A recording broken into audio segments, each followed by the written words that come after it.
लोगों में मोहब्बत थी, आज एक डर का माहौल है, डराया जा रहा है, कहीं एजेंसियों के जरिए, कहीं पुलिस के जरिए, कहीं अपने कार्यकर्ताओं के जरिए साजिश की हुकूमत हमें डराना चाहती है। लेकिन मैं राहुल गांधी के सिपाही की हैसियत से यहाँ खड़ा हूं और कहना चाहता हूं कि राहुल जी ने एक नारा दिया कि डरो मत। मैं उसे एक नज्म बना करके आपके सामने रखता हूं कि वक्त के हाकिमों बादशाहों सुनो। अभी तक जो कुछ था वो सब सियासत थी, अब जो पढ़ रहा हूं वो शायरी है, और शायरी है तो फिर आप शायरी की तरह सुनेंगे, मुझे पूरा यकीन है। एक बार मुझे बताइए कि आप नज्म सुनने के लिए तैयार हैं? के वक्त के हाकिमों बादशाहों सुनो, जुल्म की फौज के सरबराहों सुनो, कातिलों के सभी खैर खाहों सुनो, ऐ सियासत के मगरूर शाहों सुनो, मत समझना डराने से डर जाएंगे। भिवंडी वालों तैयार है ना अगले दूसरे के लिए? के मत समझना डराने से डर जाएंगे, मत समझना डराने से डर जाएंगे, अब के सारी हदों से गुजर जाएंगे। मत समझना डराने से डर जाएंगे, अब के सारी हदों से गुजर जाएंगे। मौत के नाम का खौफ देता है क्यों? तो ईमान बोल रहा है कि मौत के नाम का खौफ देता है क्यों? मौत जिस रोज आएगी मर जाएंगे। मत समझना डराने से डर जाएंगे, अब के सारी हदों से गुजर जाएंगे। पहला मंत्र पढ़ता हूं कि हमने ज़मज़म दिया, आबे गंगा दिया। क्या खूबसूरत माहौल था। नाना पटोले साहब माइक पर आए, 2 लफ्ज़ उन्होंने बोला और मेरा नाम शुरू हुई और वो फिर खामोशी के साथ खड़े रहे। और बाद में जब उन्होंने बोलना शुरू किया तो ये कहा कि ये शुभ संकेत है, ये अच्छी बात है कि मैंने जब बोलना शुरू किया मेरा नाम शुरू हुआ। ये है हमारा भारत, ये है हमारा हिंदुस्तान, जिसे कुछ ताकतें चाहती हैं कि बंट जाए, अलग अलग हो जाए, लोग बंट जाए, एक दूसरे का सम्मान न करें। नहीं, हमारे पुरखों ने बड़ा खून पसीना देकर के इस मुल्क को सजाया है, संवारा। मेरे भाई हालात क्या हो गए हैं कि जो गाड़ी चौराहों पर दी जाती थी वो देश की पार्लियामेंट में दी जाने लगी है।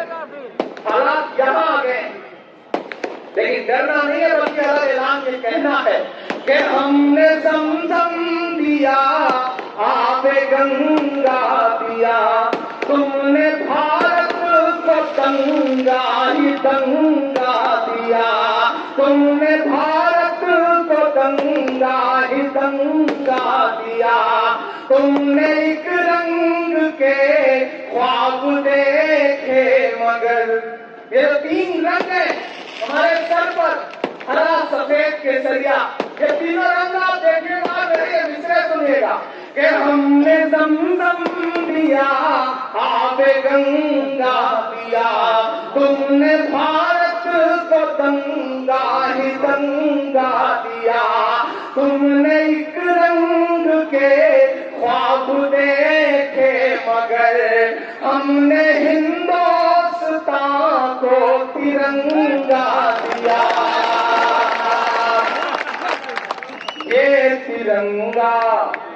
ये तिरंगा बदन पर लपेटे हुए, ये तिरंगा बदन पर लपेटे हुए, एक दिन इस ज़मीन में उतर जाएंगे।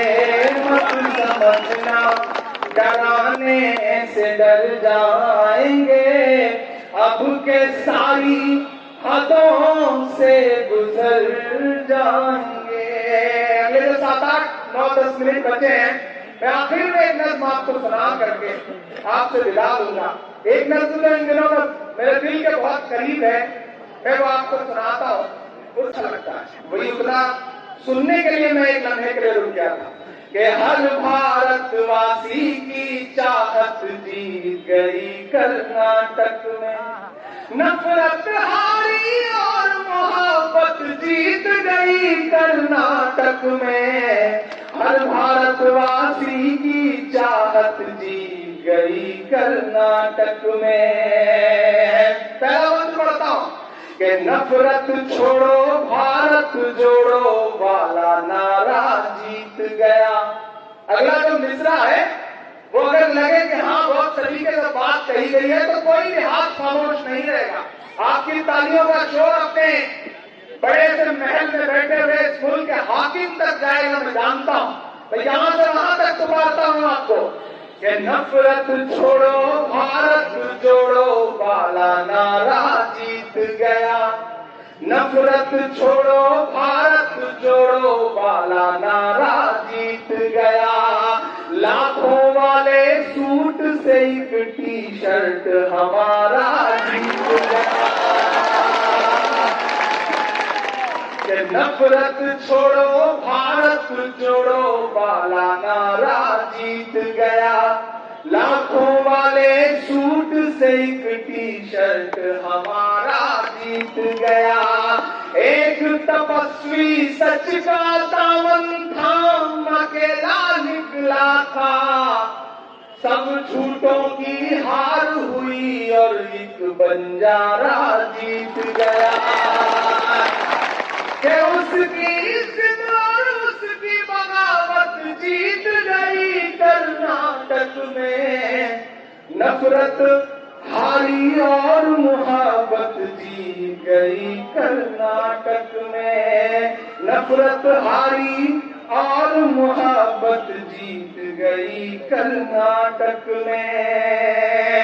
और ये डराना चाहते हैं, हम तो उनसे कह रहे हैं, आप यहां बैठे हैं, कई ऐसे मौके आए जब 6-7 फीट की दूरी पर प्रधानमंत्री जी खड़े होकर भाषण देते हैं और इधर 6-7 फीट की दूरी पर हम लोग खड़े रहते हैं। एक दिन तो ऐसा भी था कि प्रधानमंत्री जी उधर भाषण दे रहे थे, बड़ी बड़ी बातें कर रहे थे और इधर 6 फीट की दूरी पर खड़े होकर के हम कह रहे थे कि मोदी अडानी भाई भाई देश बेच कर खाई मलाई। हम लगातार नारे लगा रहे थे और ये कह रहे थे कि मोहब्बत भाईचारे के दीवाने दिल्ली लौटा दो, वो सस्ती दाल सब्जी के सुहाने दिल्ली लौटा दो। ये अच्छे दिन तो अंबानी अडानी को मुबारक हो, हमें ऐसा करो साहेब पुराने दिन ही लौटा दो। वो